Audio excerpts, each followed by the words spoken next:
Okay, everybody, I think we're going to start off. Thank you very much to Anne for inviting me to chair the session. Now, social media is all about different voices, so here's a different voice for you. This is an authentic Glasgow accent. Hey, get in, yeah, woo. I'm in here just so that if you can't understand me, Mark will be much better at a student than you. So that's the reason why. Also, I am part of the steering committee with Anne and Simon and everybody else. I'm delighted to be here. So we're going to have a hear from the last two scholars for today, Dr. Jenna from University of York and then from Matt Barr. So we'll run the same sort of setup as well. The scholar will speak and then we can take some questions and have a discussion about it. So thank you very much. Yeah, thank you. That's an introduction. Talking about accent, so this is a Singaporean accent. So I'm doing my bit to add to the group. Thanks as well, of course, to Anne, who is here. Well, and of course to Crash for organising this conference program and having me back. Before York, I was in Cambridge as a Liberty Early Career Fellow for 2 years. So it's good to be back, and thanks for having me. So my project is called Real-Time Event Collaborations Across Mixed and Transmedial Realities. But I thought before I explain what it is, like Suzanne, I thought I'll give you an idea of its genesis, really, so how it all began. And how it all began, so this project began out of another project. You can start to see, we can go back a long way here, but I'll just start with this other project. It was a roundtable seminar which I organized, also at Crash, on machinima. So can I have a show of hands? How many of you here in this room know what machinima is? Okay, well those two went for my seminar, so they didn't know. Well done, actually this is a much better response than I expected. So machinima are films that are made in virtual worlds. So these could be virtual worlds, could be game worlds, or increasingly social virtual worlds like Second Life. Actually, machinima started with gamers hacking into game worlds to make use of the game assets to make films in them. So like the avatars, the sets, the physics of the game. So they will use these game assets to make films in these worlds.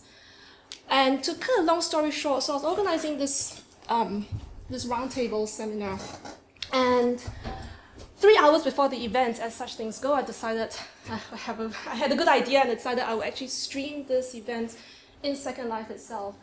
It was a very logical reason. There was a lot of interest in these virtual worlds in this event because these are games made in these worlds. People live in these places, right? And in the end, we only streamed the audio. It was very complicated. We couldn't get we couldn't get a Second Life viewer on this computer. It was actually in this room as well. So. Anyway, the point was that I had this event basically running in two places, in SG1, where you guys are now, and in Second Life itself. We sent out a notice in the forums, it was literally 2 hours before the event, and we didn't have that many avatars, we had about 7, and this is a picture of the event for Sneaker, but this is also the image that was taken of the event, of the machinima event. One left after a while. But what was actually very gratifying, actually, was that there was a very active Second Life chat, a discussion going on. I mean, I have reams of this, I have about 10 pages of such text. And these avatars were basically discussing among themselves. They were responding to the event. This wasn't fed back to what was happening in SG1. But they were part of the event. It was like a satellite discussion, if that makes sense. And I was very gratified to see that. One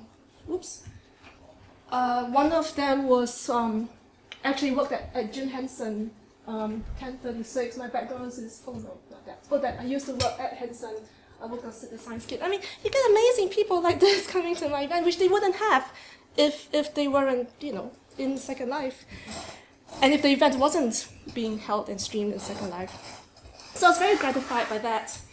And then that was really when I started to have this thought about what can I do when I'm actually holding an event in SG1 in Cambridge, what can I do to actually make this event talk across spaces? Not just that, but also having satellite discussions, having an alternative set of ideas and discussions which can complement and enrich and be a part of yet separate from the original event. So that was the, so that's basically what led to my current Speaker project. What is it? It's about the use, the repurposing, the reconfiguration, the connection of digital spaces with physical spaces underpinning a real-time event. And questions that I started thinking, how do we do this? And then I guess more importantly, how do we do this effectively? And then even more importantly, after that, I started thinking, should we actually do this? And that's something I'm also kind of wondering whether I should bring this up in this discussion. There wasn't really very much of a critical discussion about social media. People we assume, of course it's good, it should be done. But I'm starting to have really second thoughts about it, and I will talk about it later. But for now, this is what my project was about. So, what did we do? We did two things. We held 2 workshops, and we wrote a practical toolkit on WordPress. And I say we, I'm the scholar, I'm the Speaker scholar, but actually my partner in crime really did this with me, and he actually deserves more than half the credit, to be honest. And that's Jim Barrett. You will hear from him tomorrow, so I will steal his thunder, but yeah. So I organized the workshops, and he actually helped.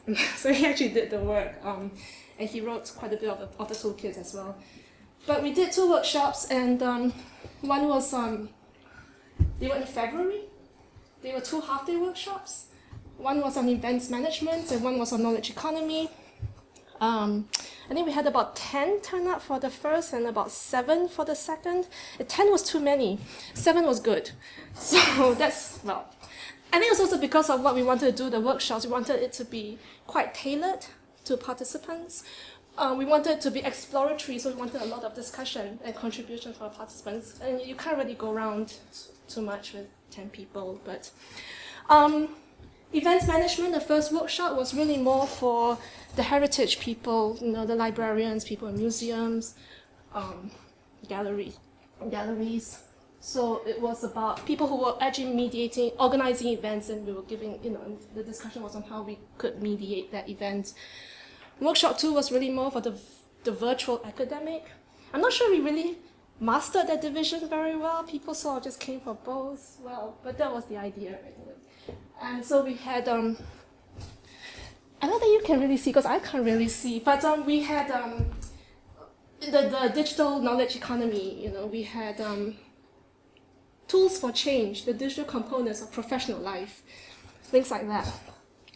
So that was the strategy, the format, the outline of the workshops. As I said, we wanted this to be very tailored to people's issues, problems. So, they'll come to us. The standard format is that you come to us with events you want to mediate, and we will discuss it and provide strategies that could effectively mediate the event. So this was a discussion we had. We had them in groups, and then they wrote their this is bringing back. This is it, right? And and they wrote their strategies on these post-its, which we then put on the board, and we discussed them.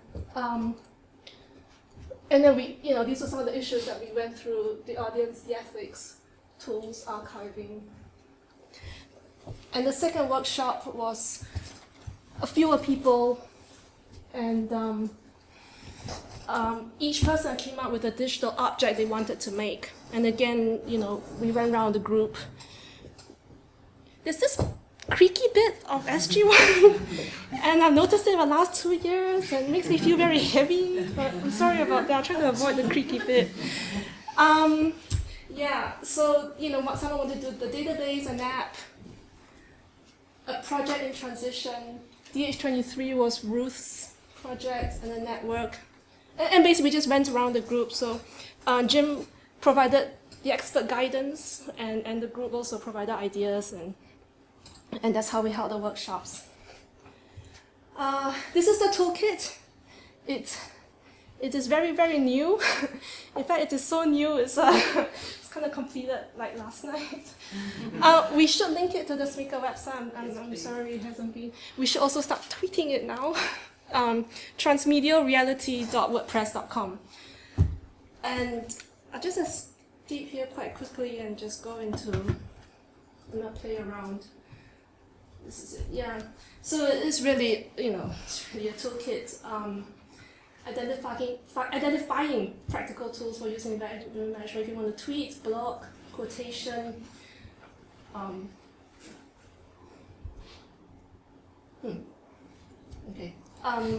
sharing backup. It's basically just a list of software, mostly of them being free, Jing, Copernicus, Camtasia, if you want to make screen captures, ripping of video.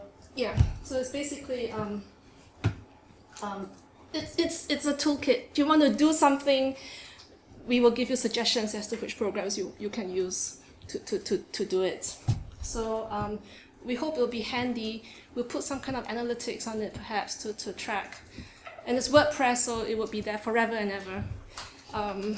And yeah, so it's a toolkit, and that's it. Start tweeting about it now, and we will disseminate it in other ways and link it as well. Okay, so those are two things that we did. Then part 3 is what do we learn? I put out 4 items. I didn't really want 4 because it's an unlucky number for the Chinese, but I didn't have time for 5 and 3 was too little, so I went with 4. This was things that we did learn, that I learned, that I got from the workshops, but there are also thoughts which I have been thinking a lot about through today, but also through my own social media usage. So I framed them as questions, which maybe we could talk about. But okay. Like Jeopardy style, right? So what is a social?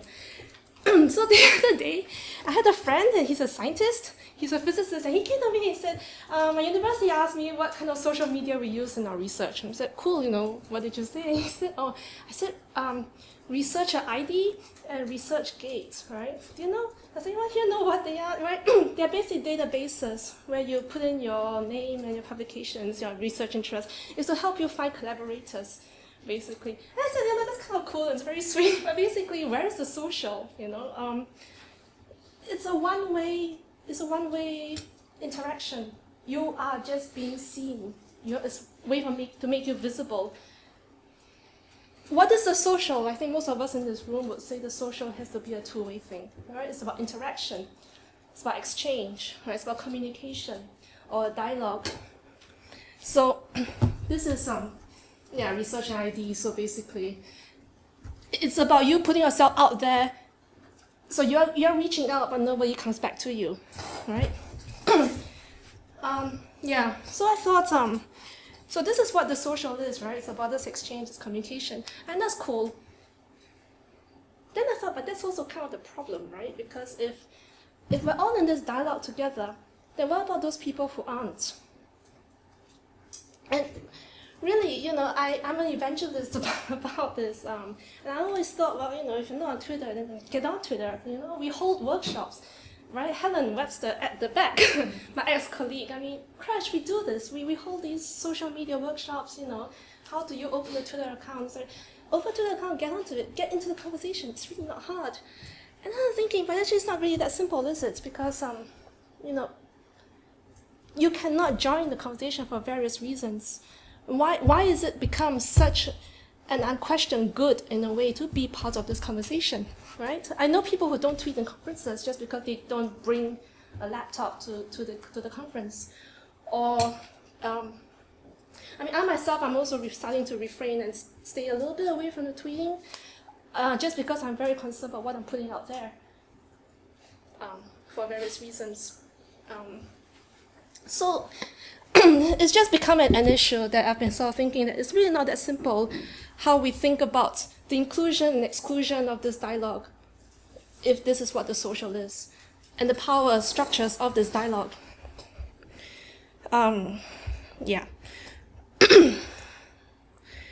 So that was just something that I was thinking about. What is the social? And then the second thing I thought about is, again, what is the social, part 2.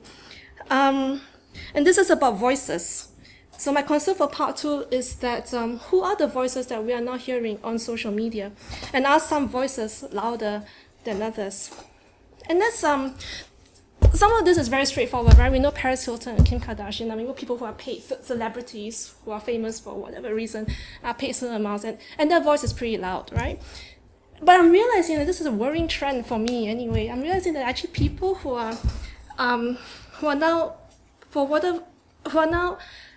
how do I put it, sharing on social media on a voice that is louder. You see, what's underpinning the social media for me anyway is the egalitarian platform of it, right? It's about being heard, making your voice heard. It's about you and me getting our message out. So it's not just about the mainstream media companies. It's not just about big powerful companies or politicians. But if some voices are being made louder than others, then where is the egalitarianism in that? And that to me was very worrying. So this is what they call super sharers, which is what I was worrying me about. Advertisers must approach video super sharers with care, right? So super sharers identify as these people who share videos 5 times in 60 days. If you do that, you're a super sharer. And the companies, the marketing companies go for you because you are that loud voice. But why should you be a loud voice? If all our voices are supposed to matter equally on this platform called social media, because that is the social, right? This is an ad, it's called ad buffer. Just read that, Be awesome on social media, easily add great articles, pictures, and videos to your buffer, and we auto-magically share them for you through the day. My point is there is this ratcheting of this sharing, which is worrying to me. Should we be making so much noise? Should we be so loud? Who should be so loud on social media? To me, this is a question of power structure. So, yeah. So that was something that was also a thought that was going through my mind. Part 3 is where to put it. So I mentioned that I was from Cambridge and I've moved to York. Before Cambridge, I was in Sweden. And before Sweden, I was in Hong Kong. Before Hong Kong, I was in London. And before London, I was in Singapore, where I originally came from. My point is I've moved a lot through my life, and I don't carry stuff with me. Where do I put it? I put it in the cloud, basically. I don't carry books, DVDs. I put all my media. I have 5,000 PDFs, and I put it in the 300 gigabyte portable hard drive that weighs 200 grams. If I could put my clothes on the cloud, I would. But I move with as few things as I can. So where to put it, I put it in the cloud. I put it in something as light as possible. What's my point? My point is social media, right? All these data that we're all whizzing about, right? It is really, where is it? Where is that put? Right? It's put in the cloud as well, right? And who owns the clouds, right? It's Google, it's Yahoo, right? Who used Delicious in this room? Oh, there we go. Now you know what I'm talking about. And what happens when those platforms go? What did I write? It's more than being bereft of something very precious, about losing integral parts of your life. This is about a certain oblivion to a catastrophe that's too horrible to contemplate. So, my point is this is an extremely ephemeral, extremely delicate, and extremely fragile infrastructure. And it is really underpinned by nothing more than just a sheer blind faith that life as we know it will go on forever and ever. So I'm starting to use notebooks now. But where is the social in that? But it is something I don't know, it worries me. Okay. Part 4. What is the language of social media? This one I thought was interesting. So media scholars, this obviously takes from Lev Manovich book, The Language of New Media. It's the language of social media. Yeah, I know it's not that clever, right? But I thought this was important because the social is about communication. That's also part of what is the social. And it's about how we're making sense and how we're transmitting information and how we are communicating ourselves to others.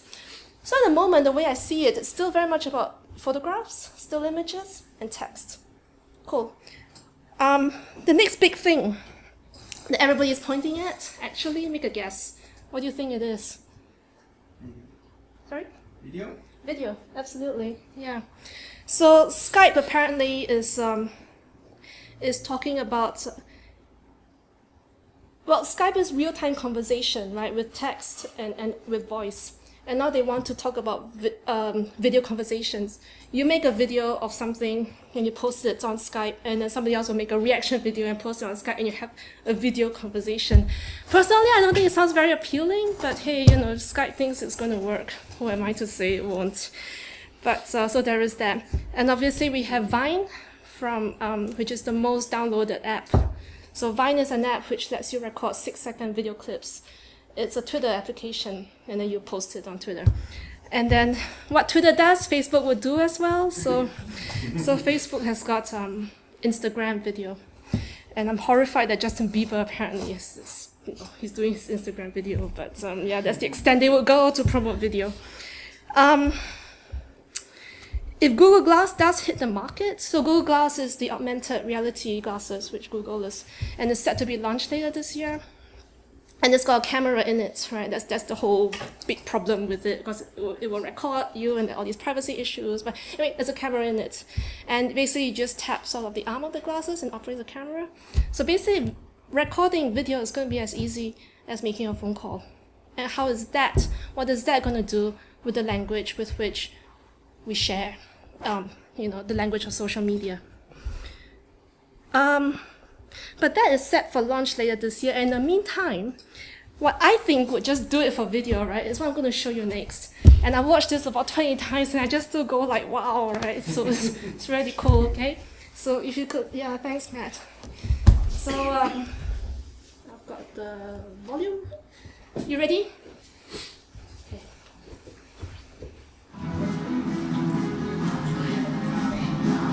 Watch what's on their heads.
So these are wearable computers, basically. They're hands-free cameras, wearable cameras. Oh, it's okay. I'm gonna play some also.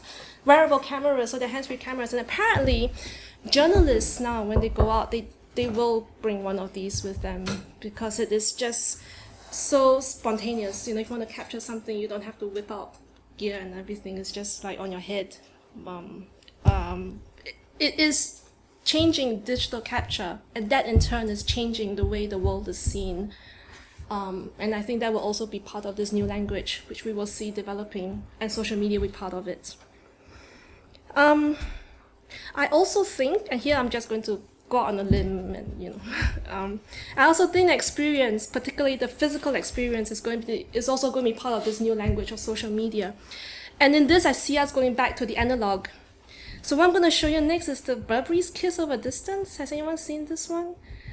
But yeah, so it's the kiss, right? Which is a very sensual, it's very intimate, it's a very physical experience.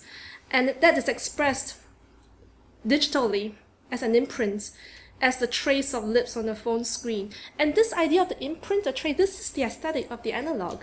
You know, it's imprint of light on film, right, which is the photograph, is the trace of a mark signifying time and presence, is the physicality of touch. So the fingerprint, the photograph, the death mask, not the mediation of a computer code of zeros and ones. That is the hallmark of the digital. So I just think it's interesting because this is about digital communication, but it is using the analog to transmit that, the analog age of direct contact, about trace and imprint and touch. So, Burberry Kisses.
Sweet, right?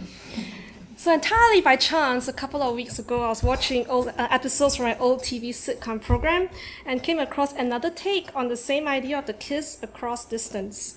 I won't say too much of that here. I'm just going to show it, and I'll end my paper with that. I'll just say that it's a lot more literal than the kiss, and you'll see what I mean. And it's meant to be funny. But everything that's a bit ridiculous, actually, I think there's also sort of a bit of truth in it. So I think that this might actually just be also the next wave of social media, from the imprint to the haptic, and one day our entire sensorium. Andre Bazin writes of the myth of total cinema. You can tell I'm a media film scholar. Right? Andre Bazin writes of the myth of total cinema, which is of cinema's ultimate destiny as the total representation of our world. Perhaps social media's own myth is that of total sensorium, of life, of experience, of movement and speed and sensuality, and the joy of being. I'll leave it here and I'll end my talk with this last clip. This is from The Big Bang Theory. I don't know about this, Howard. What? You're having trouble with the long-distance lovemaking? This is your answer. There are two interfaces that simulate a human mouth. You have one, Priya has one in India. When you move your lips and tongue on yours, it transmits exactly what you're doing to her. So, see? Internet kissing.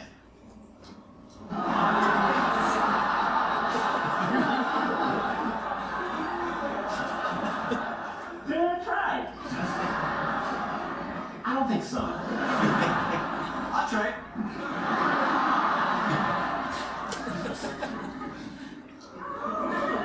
Wait, like this? Almost. Really get your tongue in there to activate the motion sensor. Like this? Oh, really French it.